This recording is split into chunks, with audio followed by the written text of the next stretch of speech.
Welcome back to the Tommy Brideson Show. Now, I'm going to start off by saying your training is not functional.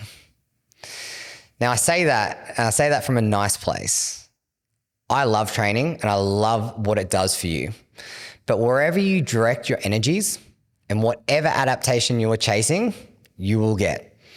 If you do a lot of reps, a lot of sets, and you push towards failure, you're going to build muscle mass. If you do a lot of density in your training, aka strength training, you're going to get stronger. If you work more so on movement, range of control, flexibility, you're going to become more movable. Now, the conversation that I want to have is, how do you best continue to train towards your goals without getting injured, without having as much opportunity for pain, so that you as a lifter or an athlete can continue to make progress? Now, I had some really interesting conversations the last couple of weeks, and a lot of the people that come into the gym and into the physio practice want a long-term solution. And the long-term solution is actually a continuum based on your training, based on what you're doing.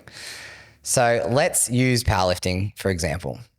If you come in and you do a lot of work, you're pushing up that intensity week in, week out, you're going to develop movement patterns. You're going to develop compensation strategy patterns that are unavoidable. You're doing 1,000 reps a month, say for instance, of squats, deadlifts, bench press. With that comes movement pattern overloading, which isn't necessarily bad, but we're doing the same thing over and over and over again. Now, that is okay because that is actually what makes you strong. But what you've got to understand with that, there is a negative side with that as well. And if you get to a point where you've overloaded a structure so much, sometimes it breaks, sometimes it causes pain, which then needs to be managed. And I think in a lot of cases, it's not an issue until it is an issue. But then when it's an issue, it's a really, really big issue because you just want to go back to how you were training months prior. So I had a conversation actually with one of my staff members this morning about it as well, because we've been dealing with some knee pain.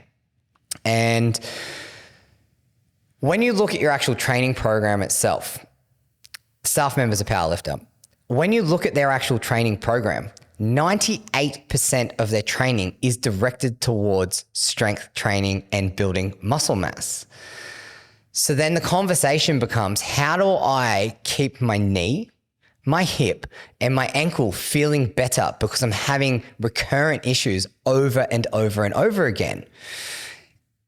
And the conversation we ended up having was, well, you don't really train for movement. You're training for powerlifting and building muscle mass.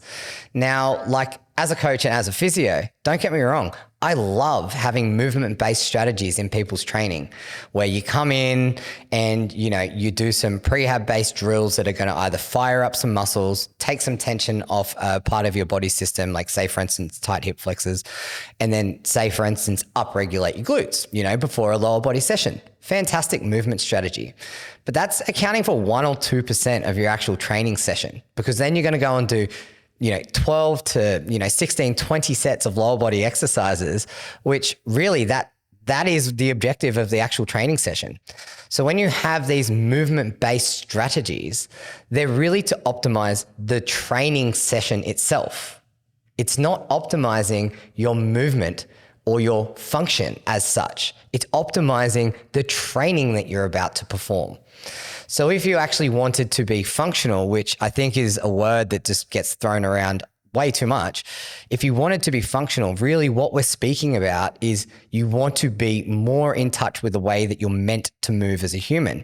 And the way that we move as a human is we are bipedal reciprocating humans. We move in reciprocating movements. So when we're walking and when we're running, one of our legs goes forward.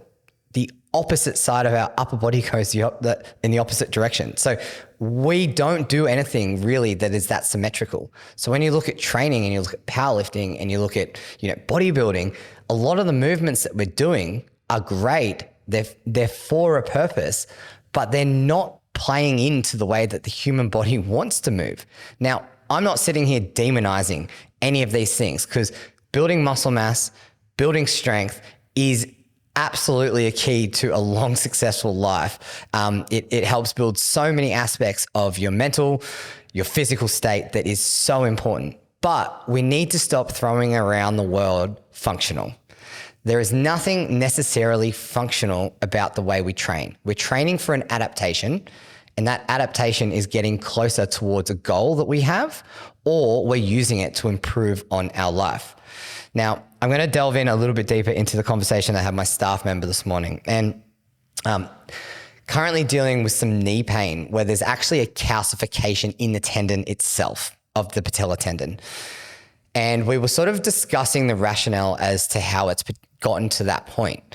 And what we discussed was we squat and we deadlift over and over and over again.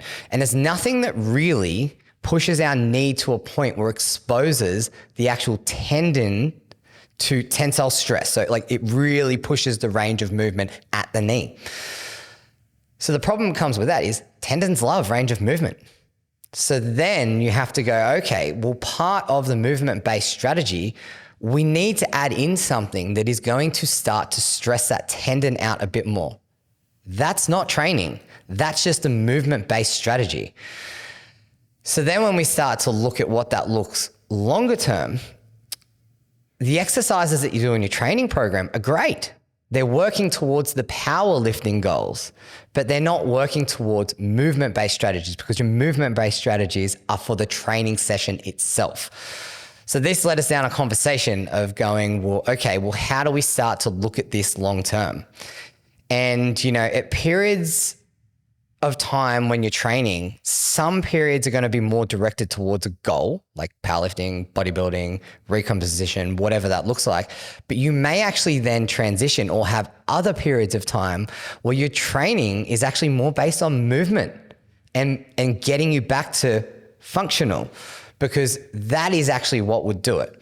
So, we've got to look at training as a bit of a continuum, and we need to look at injury management and prehab as a bit of a continuum based on the actual training that you're doing. And then you need to sort of look at it and go, okay, well, am I actually optimizing my movement for my training, or am I optimizing my movement for how my body's meant to function? Because that's probably technically what functional means. So I think the more and more we get into training as well, the more limitations that we have in terms of movement.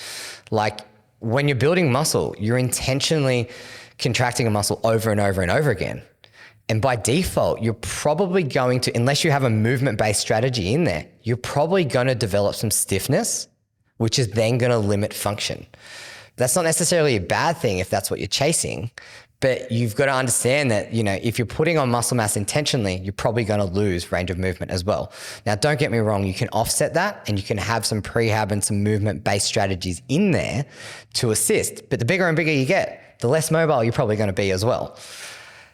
But then if we look at strength training, for instance, and say we do, say we had a training block that was really focused on squatting, all the muscles that are involved in squatting are going to become really dominant. Now, your squat's going to probably improve and just get better and better and better and better and better. But the issue with that is it then may cause some movement-based restrictions for something else, like hinging, or for doing a single leg deadlift. There might become problems because your hip flexors are tight. So there's always a trade-off, and it's a continuum. It's not that it's bad. It's just sort of recognizing that, the further you go down one way, the further you move away from the other. So, I started off by saying that, training isn't functional. And what I mean by that is that, you've just got to look at what your goal and what your outcome is and go, okay, I want to build muscle mass for the next 6 months. There's going to be a trade-off in movement for that. I want to be a competitive powerlifter. Excellent. You're going to be really great at the squat, bench, and deadlift, but you may be fragile in other movements. But then you might actually just go, hey, I want to spend the next 6 months. I'm not interested in building muscle mass. I feel good with my body composition. and I want to work on movement. And that in itself is a strategy, and that is a training strategy. Now, when we look at the actual human body itself and we look at how you would plan a training year, you can actually start to implement some of these strategies into people's training. So, accessory exercises are a really powerful way to add structural balance within someone's system. So say for instance, let's use the upper body and you're doing a lot of rowing, a lot of lat pull downs, a lot of pressing based movements, and say shoulder pressing movements, right? They're all big movements, but we haven't trained any of the scapular muscles, the rotator cuff muscles. So say for the first 2 or 3 blocks of a training block, once you've come off a really heavy period, you might then dedicate the next 2, 3, 4 months to just working on these smaller movements, which is more so working on functional control and stability, right? And then it doesn't mean that we're not going to do the rows or that the rows are bad. It's just saying that you can't focus on everything at once. So when you look at your training year, you can start to segment the year into little chunks, and you might go, okay, for instance, the first 2 months, I might work on exercises which are taking me through a larger range of movement, which are exposing my tendons to that tensile stress. This is a really great thing for tendons. It helps regenerate them. It helps them stimulate themselves to grow and repair. You might then have periods of time where you work on just isolated muscle contractions, which then functionally you're offsetting some of the bigger movements like the squats and the deadlifts that you're doing. Doesn't mean you're not squatting and deadlifting. It means that you're assisting them. So you can use your training as a tool as well to then start to work towards these movement-based goals. But training in essence isn't functional as such. The muscle mass that we generate from it, the strength that we get from it is functional, but you've got, from a movement-based standpoint, you've got to be able to separate them and go, okay, is my movement-based strategy helping my training or is it helping my life? And I think that's probably the biggest thing to differentiate on here, is that movement-based strategies are very different to training-based strategies. That's it for me today. I'll see you guys on the next episode.